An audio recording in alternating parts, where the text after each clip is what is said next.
Bonjour, c'est pour moi un réel plaisir de vous retrouver à cette émission et nous allons continuer dans la série d'enseignements qui répond aux besoins d'identification d'un grand nombre de chrétiens qui sont à la recherche d'un modèle de christianisme authentique. Et aujourd'hui, notre point focal sera sur la vie et le ministère de Barnabas. Dans un passé récent, une équipe de football d'un pays s'était qualifiée pour prendre part aux Jeux panafricains et elle devait se préparer pour la partie finale. Grâce aux médias, la mobilisation des fonds a été forte puisque les organisateurs avaient sollicité le soutien de généreux donateurs de la place. Pendant que chacun contribuait selon ses capacités, un promoteur qui a lui aussi donné selon ses moyens a épaté tout le monde. En annonçant le montant de sa contribution, nombreux ont été les commentaires puisque c'était un montant de plusieurs centaines de briques. Quel geste en son temps! Rares sont les langues qui n'ont pas commenté le geste de ce généreux donateur. Quand bien même le geste a été d'une grande importance, ce donateur qui n'était pas à son premier geste, et comme à l'accoutumée, il a gardé les pieds sur terre sans souhaiter de tapage. Dans le livre des Actes des Apôtres, Joseph, surnommé par les apôtres Barnabas, était aussi un promoteur de ce genre. Il avait posé un acte qui a épaté les chrétiens de l'Église primitive. Après avoir vendu son terrain, il a lui aussi décidé de remettre tout le produit de la vente pour les besoins de l'Église naissante. Un geste accompli alors que la puissance de Dieu était à l'œuvre et poussait un grand nombre de personnes à se convertir. Si pour les centaines de briques du généreux donateur à l'équipe de football, une pléiade de qualificatifs pleuvait de partout, ceux reçus de Barnabas n'étaient certainement pas des moindres. Joseph, dont le surnom Barnabas veut dire fils d'exhortation ou fils de la consolation. Et nous voyons là qu'il a posé un acte fort. Les projets de l'Église et les besoins de l'Église à sa naissance avaient besoin de financement. Barnabas est de ceux qui travaillent à soutenir de manière concrète au lieu de paroles creuses. C'était un acte de générosité, un acte de soutien et d'encouragement qui s'inscrivait dans le paysage d'une véritable communion fraternelle. Le geste financier, l'accompagnement que Saul a aussi bénéficié de lui, à sa conversion bien sûr, et bien d'autres actions montraient que Barnabas était un chrétien réellement converti, mais aussi avec un portefeuille converti aussi. Il est bien qu'aujourd'hui, l'Église ait aussi des croyants comme lui. Venons maintenant au fait que Barnabas ait travaillé à devenir le trait d'union entre Saul et le leadership de l'Église à l'époque. Après la conversion de Saul, tous les chrétiens l'évitaient et le fuyaient, puisque, comme ayant été un grand persécuteur, alors tout le monde avait bien sûr raison de le fuir. Et il a essayé de rassurer son entourage chrétien. Mais malheureusement, personne ne décidait de lui faire confiance. Une mauvaise réputation de persécuteur qui restait collée à sa peau. Effectivement, le texte de Acte 9 dit au verset 26 et 27 qu'à son arrivée à Jérusalem, Saul essaya de se joindre aux disciples, mais tous avaient peur de lui, car ils ne croyaient pas qu'il était réellement un disciple. Il était difficile pour les chrétiens de se raviser de sitôt, parce que Saul était allé trop loin dans sa barbarie pour être aussi pardonné de sitôt.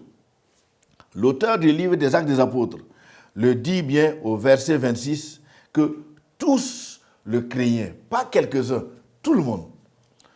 Face à la menace et pour leur propre sécurité, les chrétiens s'étaient soudés, renfermés entre eux. Au lieu de se contenter des ragots sur la conversion de Saul, Barnabas a été le croyant à décider d'aller rencontrer Saul pour l'écouter. Certainement que pour oser aller vers Saul et communiquer avec Saul, Barnabas a probablement passé du temps dans la prière pour surmonter, bien sûr, ses peurs. Il a été parmi les chrétiens à décider à faire ce que les autres n'ont pas osé faire. Luc rapporte qu'après l'avoir écouté, Barnabas le prit avec lui, le conduisit vers les apôtres et leur raconta comment, sur le chemin de Damas, Saul avait vu le Seigneur Jésus, qui lui avait parlé et avec quelle assurance il avait prêché à Damas au nom de Jésus. Les graves accusations de la part de ses opposants ont pesé sur Saul, qui décida de quitter secrètement la ville pour rentrer chez lui à Tars. N'est-ce pas beau et louable la démarche de Barnabas? Quelqu'un qui ne se contente jamais de la rumeur. Il est important aujourd'hui pour nous aussi de toujours vérifier ces rumeurs-là parce qu'elles peuvent être erronées et générer malheureusement de graves conséquences. En allant s'informer à la source, Barnabas ne voulait pas nuire à Saul, mais de donner solution à son problème d'intégration. Ne sont-ils pas nombreux, ceux et celles qui ont subi malheureusement des accusations de toutes sortes parce que des colporteurs de fausses nouvelles et de ragots ont été à l'œuvre?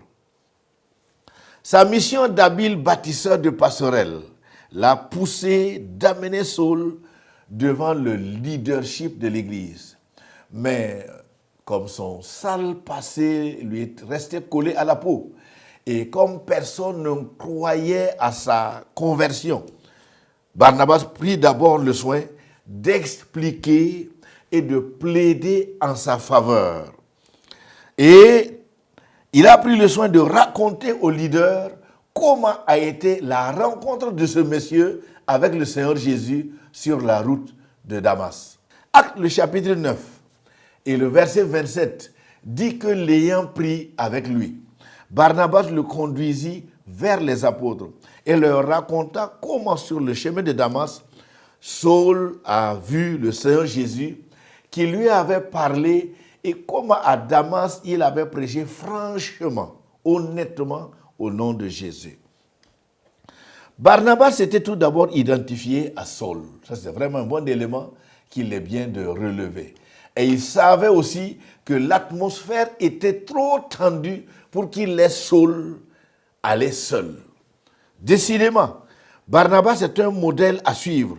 Et nous pouvons dire, sans exagérer, qu'il est effectivement une des réponses aux besoins d'identification de plusieurs chrétiens qui cherchent un modèle de christianisme authentique pour suivre. Allons au point qui va suivre pour comprendre pourquoi Barnabas a été l'objet du choix de Dieu et du choix des leaders de l'Église naissante pour aller gérer une nouvelle communauté chrétienne qui a vu le jour à Antioche, une ville située à près de 750 km de Jérusalem.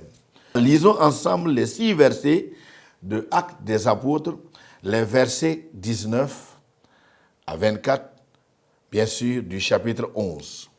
Je vous invite à lire avec moi. Ceux qui avaient été dispersés de la persécution survenue à l'occasion d'Étienne allèrent jusqu'en Phénicie, dans l'île de Chypre et à Antioche, annonçant la parole seulement aux Juifs. La main du Seigneur était avec eux, et un grand nombre de personnes crurent et se convertirent au Seigneur. Un bruit parvint aux oreilles des membres de l'église de Jérusalem, et ils envoyèrent Barnabas jusqu'à Antioche. Lorsqu'il fut arrivé et qu'il vit la grâce de Dieu, il s'en réjouit et il les exhorta tous à rester d'un cœur ferme, attaché au Seigneur, car c'était un homme de bien, plein d'Esprit Saint et de foi. Et une foule assez nombreuse se joignit au Seigneur. La Bible déclare de Barnabas qu'il était un homme de bien, un homme plein de l'Esprit Saint et de foi. Nous trouvons cela dans Actes chapitre 11, le verset 24. Il n'avait rien de comparable avec un Diotrephe qui, pour rester le premier à son poste dans l'Église, refusait de recevoir les serviteurs de Dieu qui sont de passage, dont l'apôtre Jean, dans ses écrits, dénonce. Et je donne le verset 3 Jean 9. Barnabas était responsable. Et c'était donc un responsable qu'il faut réellement féliciter, puisqu'il n'a pas fini d'épater ni son entourage, ni les lecteurs du livre des Actes des Apôtres. La sincérité de son cœur, qui agit dans un élan propulsé par l'amour, l'a amené d'abord à faire profiter à l'Église naissante du montant de la vente de son champ. Il a ensuite traité diligemment le dossier de Saul en détresse qui, bien sûr, venait de se convertir. Il a servi de passerelle entre lui et les responsables de l'Église. Le voilà à nouveau, par un autre poste, pasteur principal de l'Église située à Antioche. Ce Juif originaire de Chypre a plusieurs actes à son actif, d'où plusieurs leçons qu'il est possible pour nous de retenir. À son arrivée à son nouveau poste, bien sûr Antioche, Barnabas a compris que la responsabilité dans cette assemblée n'était pas des moindres. Il a compris que son seul talent d'exhortation ne fournira pas assez de combustible spirituel. Un combustible spirituel nécessaire pour amener cette communauté à grandir dans la foi. Du fait d'avoir rencontré Saul bien sûr, auparavant, et parce qu'il connaissait aussi le niveau intellectuel et la qualité de sa spiritualité, Barnabas a décidé de continuer plus loin à Tars, chercher Saul. L'ayant trouvé, il l'invite à venir à Antioche pour qu'ensemble, ils servent le Seigneur Jésus au sein de cette assemblée. Actes, du chapitre 11, le verset 25 et 26, disent ceci. Lisons. Barnabas se rendit ensuite à Tars pour chercher Saul, et l'ayant trouvé, il l'amena à Antioche. Pendant toute une année, ils se réunirent aux assemblées de l'Église et ils enseignaient beaucoup de personnes. Ce fut à Antioche que, pour la première fois, les disciples furent appelés chrétiens. Ils s'appliquèrent à l'édification, ils s'appliquèrent à l'enseignement de l'assemblée, chacun dans son ministère. Et vite, leur travail a été certainement récompensé, puisque grâce à leur vie exemplaire et au degré de leur croissance spirituelle, et comme le dit le verset 26, c'est dans cette ville d'Antioche que le surnom chrétien a été collé aux croyants pour la première fois, c'est-à-dire des petits Christ. Relevons aussi la disponibilité de Barnabas à se laisser utiliser par Dieu parce qu'il a accepté de quitter une grande assemblée pour aller accomplir des missions ailleurs. Barnabas était donc un serviteur de Dieu disponible, pas accroché à un poste de responsabilité. Barnabas accomplissait fidèlement son travail dans cette grande église de Jérusalem, un service qu'il est possible de qualifier d'efficace. Mais un jour, le Saint-Esprit en décida autrement. C'est comme si le maître aime prendre souvent seulement les meilleurs pour son service. Et Barnabas en est un.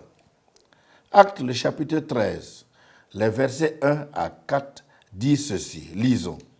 Il y avait dans l'église d'Antioche des prophètes et des docteurs, Barnabas, Simeon appelé Niger, Lysius de Cyrène, Manahen qui avait été élevé avec Hérode le tétrarque et Saul. Pendant qu'ils servaient le Seigneur dans leur ministère et qu'ils jeûnaient, le Saint-Esprit dit, « Mettez-moi à part Barnabas et Saul pour l'œuvre à laquelle je les ai appelés. » Alors qu'ils jeûnaient et priaient, ils leur imposèrent les mains et les laissèrent partir. Barnabas et Saul, envoyés par le Saint-Esprit, descendirent à Séleucie et de là, ils embarquèrent pour l'île de Chypre. À cette émission d'enseignement, même s'il faut dégager les qualificatifs sur ce monsieur, il est tout de même bien de rester équilibré et exposer quelques signes de faiblesse chez Barnabas. Comme l'apôtre Pierre et bien d'autres, il n'est pas bon de passer sous silence quelques faiblesses de ce monsieur. Disons qu'il n'est pas parvenu à faire l'exception. Il s'est classé aussi dans le lot des hommes faillibles, comme Pierre et bien d'autres. Nous pensons que, comme font les auteurs de la Bible, qui n'ont pas caché les faiblesses de Moïse, qui n'ont pas caché les faiblesses de Saül, le roi, qui n'ont pas caché les lacunes de David et bien d'autres. Un bon étudiant de la Bible doit aussi savoir que l'infaillibilité n'est pas du lot des humains. Chacun de nous, nous avons parfois des faiblesses, nous présentons parfois des lacunes. Il ne sera donc pas sage de dissimuler les deux faux pas de cet homme, de qui nous tirons tant de leçons. Il est tout de même à féliciter, puisque devant la multitude des épreuves qu'il a rencontrées, Barnabas n'a échoué qu'à 2 seulement. Laissons comprendre à tous qu'il est possible de devenir chrétien sans cependant pouvoir dompter certains pans de sa propre culture. Soulignons aussi que Barnabas n'avait ni un problème d'ordre moral ou autre. Sa culture juive, qui l'empêchait de s'ouvrir comme Paul, a été à un moment un obstacle. Dans l'Épître aux Galates, le chapitre 2 et les versets 11 à 15, Paul montre un premier signe de faiblesse chez son mentor Barnabas. Lisons ce texte. « Mais lorsque Céphas vint à Antioche, je lui résistai en face, parce qu'il était répréhensible. En effet, avant l'arrivée de quelques personnes envoyées par Jacques, il mangeait avec les païens. Et quand ils furent venus, il s'esquiva et se tint à l'écart, par crainte des circoncis. Avec lui, les autres Juifs usèrent aussi de dissimulation, en sorte que Barnabas même fut entraîné par leur hypocrisie. Voyant qu'il ne marchait pas droit selon la vérité de l'Évangile, je dis à Céphas, en présence de tous, « Si toi, qui es juif, tu vis à la manière des païens, non à la manière de juifs. Pourquoi forces-tu les païens à judaïser? Nous sommes juifs de naissance et non pécheurs d'entre les païens. Fin de lecture. Pierre avait entendu, comme tous les autres disciples, l'ordre donné par le Seigneur Jésus d'aller partout annoncer la bonne nouvelle du salut. Mais le problème, c'est que sa culture limitait ses élans. Il a fallu que dans la vision du Seigneur donnée à Pierre dans Actes chapitre 10, le verset 10 et suivant, quand la corbeille est descendue à 3 reprises, accompagnée d'avertissements du Saint-Esprit, c'est de là que Pierre a accepté de se rendre chez Corneille, un non-juif. C'était comme si le Seigneur reprenait Pierre en ces termes. Pierre, ta culture me gêne. En d'autres termes, ta culture freine l'expansion de l'évangile. Tout comme la culture de Pierre limitait son champ d'action, Barnabas aussi se voyait limité aussi. Et heureusement que Paul, qui était plus ouvert aux différentes cultures, n'a pas mâché ses mots, ni envers Pierre, ni envers son mentor Barnabas. Avant de terminer, relevons encore l'incident qui a eu lieu entre Barnabas lui-même, le mentor, et Paul, plusieurs années après, c'est-à-dire au tout début de leur deuxième voyage missionnaire. Un commentateur qui a écrit un livre, David Roper, qui a écrit un commentaire sur le livre des Actes, ne sera pas seul à afficher son étonnement sur le fait que Luc n'a pas occulté la dissension qui a eu lieu entre Barnabas et Paul. Retenons que cet auteur n'est pas seul dans cet étonnement. Honnêtement, si c'était nous aujourd'hui qui étions à la place de Luc, ne serons-nous pas aussi tentés d'ignorer ce dissentiment? Pourquoi Luc met-il ici cette dispute dans son récit? Sûrement que son objectif n'était pas d'embarrasser Barnabas, ni d'embarrasser Paul. Chacun avait raison et cela peut aujourd'hui nous servir d'enseignement. En fait, nous voyons ici la confrontation de deux ministères, c'est-à-dire le ministère de Barnabas et le ministère de Paul. C'est-à-dire, Barnabas avait un ministère d'exhortation et de relèvement, tandis que Paul, qui était apôtre, était comme un bulldozer, capable d'implanter des églises partout sans gêne. Jean-Marc gênait Paul parce qu'il les avait abandonnés au tout début de leur premier voyage. Et Paul, ce tout-terrain, ne voulait pas voir un faible comme Marc l'accompagner et l'influencer négativement. Robert dit dans son commentaire son point de vue et dit ce que nous avons déjà dit au début. Il dit ceci: les deux avaient tort pour avoir perdu le contrôle de la situation.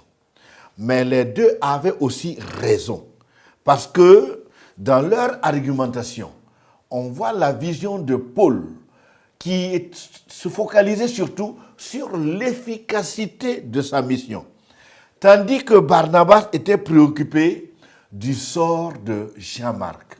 À bien comprendre le texte, Paul considère les gens selon leur capacité à accomplir actuellement une tâche, tandis que pour Barnabas, il voit les choses sous un autre angle.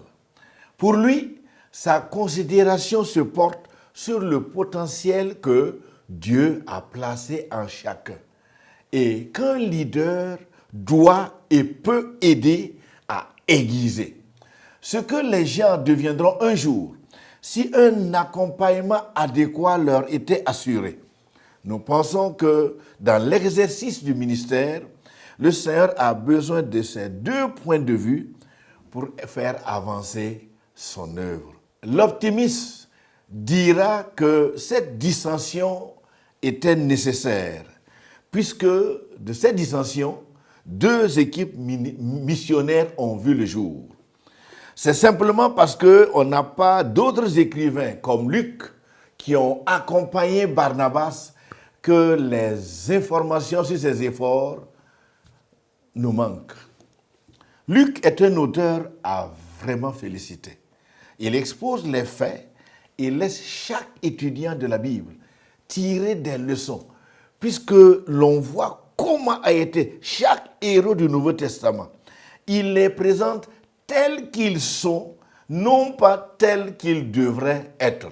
Venons maintenant au point où nous allons développer le besoin d'hommes et de femmes qui seront à l'exemple de Barnabas, des fils et des filles d'exhortation pour accompagner les gens aujourd'hui. Si l'on considère ce que Barnabas a été pour Paul lui-même, il sera facile de comprendre le parti pris de Barnabas pour Jean-Marc. Il a été non seulement un bâtisseur de passerelles, il a été un canal d'exhortation pour plusieurs personnes, d'ailleurs dont Paul fait partie. Et pour Barnabas, la même chose devait être reproduite chez Jean-Marc.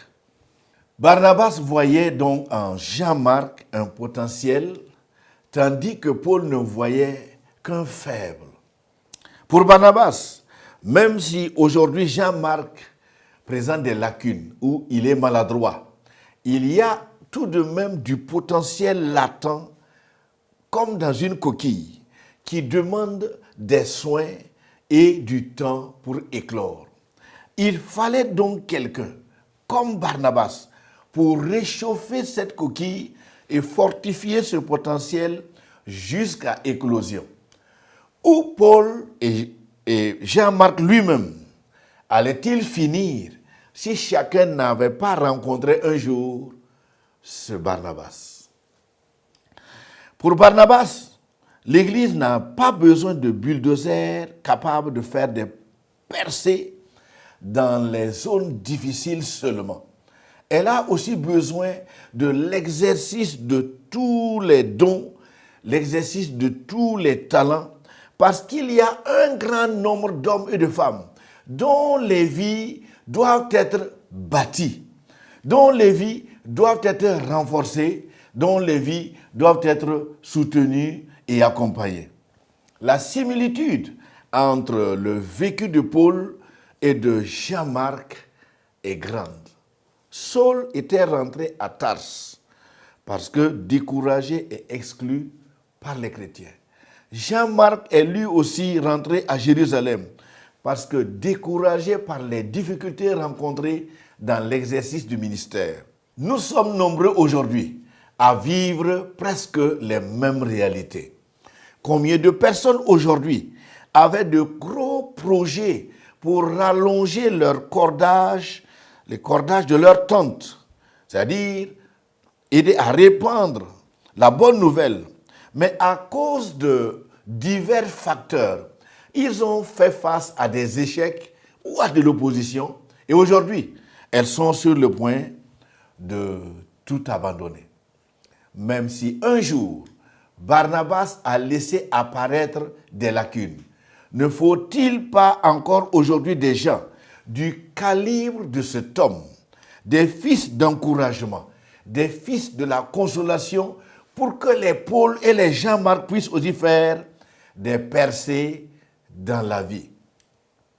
Au risque de nous répéter, disons que ceux dont l'Église a le plus besoin aujourd'hui, ce sont des femmes et des hommes du type de Barnabas, qu'ils soient des chrétiens avec des responsabilités ou sans responsabilité. Nous voulons les voir à l'œuvre, des gens prêts à assister les autres et à donner à ces Jean-Marc et à ces Paul une seconde chance. Ne seront-ils pas comblés de joie si un jour ces Jean-Marc et ces Paul parviennent à se classer parmi les acteurs puissants dans l'implantation d'églises et même capables d'écrire plusieurs dizaines d'épîtres comme Paul? Il est grand temps pour les chrétiens de prier, surtout prier aujourd'hui, pour que Dieu suscite encore des Barnabas, des hommes et des femmes dont le cœur qui bat au tréfonds d'eux-mêmes, bat au rythme du cœur de Dieu. Combien sont-ils aujourd'hui à lancer des cris de détresse qui ressemblent à cette prière faite par le psalmiste que nous allons lire au psaume 69, versets 11 à 17. Lisons ensemble ce texte. Je prends un sac pour vêtements et je suis l'objet de leur sarcasme. Ceux qui sont assis à la porte parlent de moi et les buveurs de liqueurs fortes me mettent en chanson. Mais je t'adresse ma prière, ô Éternel, que ce soit le temps favorable, ô Dieu, par ta grande bonté, réponds-moi en m'assurant ton secours. Retire-moi de la boue et que je n'enfonce plus, que je sois délivré de mes ennemis et du gouffre, que les flots ne m'inondent plus, que l'abîme ne m'engloutisse pas et que la fosse ne se ferme pas sur moi. Exauce-moi, Éternel, car ta bonté est immense. Dans tes grandes compassions, tourne vers moi les regards. Fin de lecture. Retenons que Barnabas est vraiment un bon modèle. Et il nous est possible de dire à l'unisson, sans exagérer, qu'il est effectivement une des réponses aux besoins d'identification de plusieurs chrétiens qui sont à la recherche d'un modèle de christianisme authentique. Ils sont nombreux ces hommes et ces femmes qui appellent à l'aide sans malheureusement percer l'attention de leurs frères ou l'attention de leurs sœurs. En fait, aujourd'hui, disons la vérité, combien de Barnabas avons-nous réellement besoin aujourd'hui? Et je pense que leur nombre est réellement insuffisant. Combien sont-ils parmi les femmes à souhaiter à un moment de leur vie avoir une épaule sur laquelle s'adosser et pleurer et se faire écouter? Combien sont-ils aussi parmi les hommes qui souhaitent avoir une oreille attentive pour les écouter et les orienter? Des hommes et des femmes capables d'apporter de la consolation, capables d'apporter de l'encouragement. Disons en conclusion que le besoin d'aujourd'hui n'est pas d'avoir des hommes et des femmes au grand titre seulement, mais le besoin d'aujourd'hui, ce sont des hommes et des femmes avec de grands cœurs, capables de pardonner et permettre aux faibles d'atteindre aussi des sommets. Dans la vie, il y aura toujours des grands. D'ailleurs, cela ne fait-il pas partie de la vie? Mais le besoin d'aujourd'hui n'est pas seulement ces grands avec de grosses caisses, mais des fils de consolation. Nous avons besoin de grosses têtes, car ils sont utiles pour le développement de nos communautés. Mais il ne faut pas seulement de grosses têtes intellectuellement. Il nous faut aussi des bâtisseurs. Il nous faut aussi des gens qui vont travailler à restaurer les vies. Ce n'est pas mal d'être capable de faire monter sa cote de popularité dans son entourage. Mais aujourd'hui, il nous faut aussi des gens avec de la grandeur d'esprit, des gens grands dans leur âme, non pas pour détruire des vies, mais pour les bâtir. Le besoin aujourd'hui est d'avoir des gens comme Barnabas, prêts à faire comme font les poules, prêts à couver, prêts à protéger, prêts à réchauffer ces jeunes qui sont comme des poussins dans leur coquille. Ils ont du potentiel qu'il faut découvrir et travailler à réchauffer jusqu'à éclosion. Finalement, où Paul et Jean-Marc allaient-ils finir si chacun n'avait pas rencontré Barnabas un jour? Répétons encore que combien de Barnabas nous faut-il aujourd'hui? des hommes et des femmes capables d'amener les faibles à devenir utiles et à devenir grands demain. À chacun de nous de réfléchir et de répondre à cette question de manière honnête. Bon courage et que Dieu continue de vous accompagner dans vos efforts pour sa cause. À bientôt.